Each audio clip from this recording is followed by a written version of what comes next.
കൂട്ടുകാരെ, ജെൻസി ബ്ലൂംസെക്കിലെ പുതിയൊരു കുക്കിംഗ് വീഡിയോയിലേക്ക് എല്ലാവർക്കും സ്വാഗതം. നമുക്ക് തിക്ക് ഗ്രേവി ആയിട്ടുള്ള ഒരു ചിക്കൻ റെസിപ്പി കണ്ടാലോ? ഇതിനൊക്കെ ആയിട്ട് നമുക്ക് ഒരു കുക്കർ എടുക്കുക. അതിലേക്ക് കുറച്ച് നല്ല നാടൻ വെളിച്ചെണ്ണ ഒഴിച്ചിട്ട് 6 സ്ലൈസ് ചെയ്തിട്ടുള്ള സവാള ഇട്ട് നന്നായിട്ട് വഴറ്റുക. വഴറ്റുന്ന സമയത്ത് ഇതിലേക്ക് ആവശ്യമുള്ള മസാലകൾ നമുക്ക് ചേർക്കാം.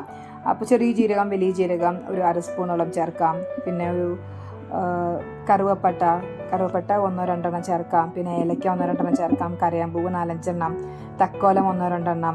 പിന്നെ നമുക്ക് ഒരു ബേ ലീഫ് അല്ലെങ്കിൽ കറുവപ്പട്ടയുടെ ഇല ഇതിലേക്ക് ചേർക്കാം. ഇതൊക്കെ ചേർത്ത് നന്നായി മിക്സ് ചെയ്യുമ്പോൾ ഉപ്പ് ആവശ്യത്തിനനുസരിച്ച്, പിന്നെ ഒരു 1/2 സ്പൂണോളം മഞ്ഞൾപ്പൊടി ചേർത്ത് നന്നായിട്ട് വഴറ്റുക. അത് വഴറ്റുന്ന സമയത്ത് നമുക്ക് പച്ചമുളക് 2 എണ്ണം, പിന്നെ കാശ്മീരി ചില്ലി ഒരു 6 എണ്ണം, പിന്നെ മുഴുവൻ ഉണക്കമുളക് നമുക്കൊരു 5-6 എണ്ണം ചേർക്കാം.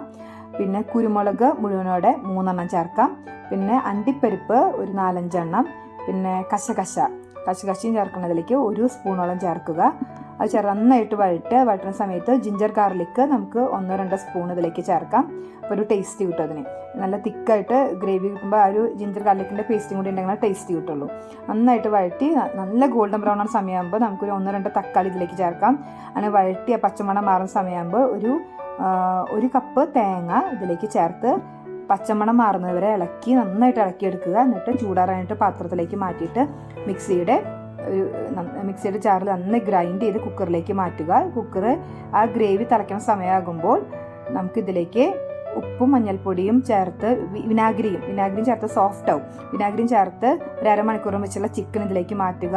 കുക്കർ മൂടി വെച്ച് ഒരു 15 മിനിറ്റ് സിമ്മിലിട്ടിട്ട് നമ്മളിത് നന്നായിട്ടൊന്ന് തിക്കാവണ വരെ ഒന്ന് വെയിറ്റ് ചെയ്യുക. നല്ല സ്മെല്ല് വരും. അതിലേക്ക് നമുക്ക് എല്ലാം റെഡിയായി കഴിയുമ്പോൾ നമുക്കിതിലേക്ക് മല്ലിയിലയോ അല്ലെങ്കിൽ കറിവേപ്പിലയോ ചേർത്ത് നന്നായിട്ടൊന്ന് തിളപ്പിച്ചെടുക്കുക. ഒരു 3-4 മിനിറ്റ് ആ ഒരു സ്മെല്ല് വരുന്നത് വരെ തിളപ്പിച്ചെടുത്തിട്ട് നമുക്കിത് സെർവ് ചെയ്യാം. നല്ല അടിപൊളി റെസിപ്പിയാണ്. എല്ലാവരും ട്രൈ ചെയ്യണം. Thank you.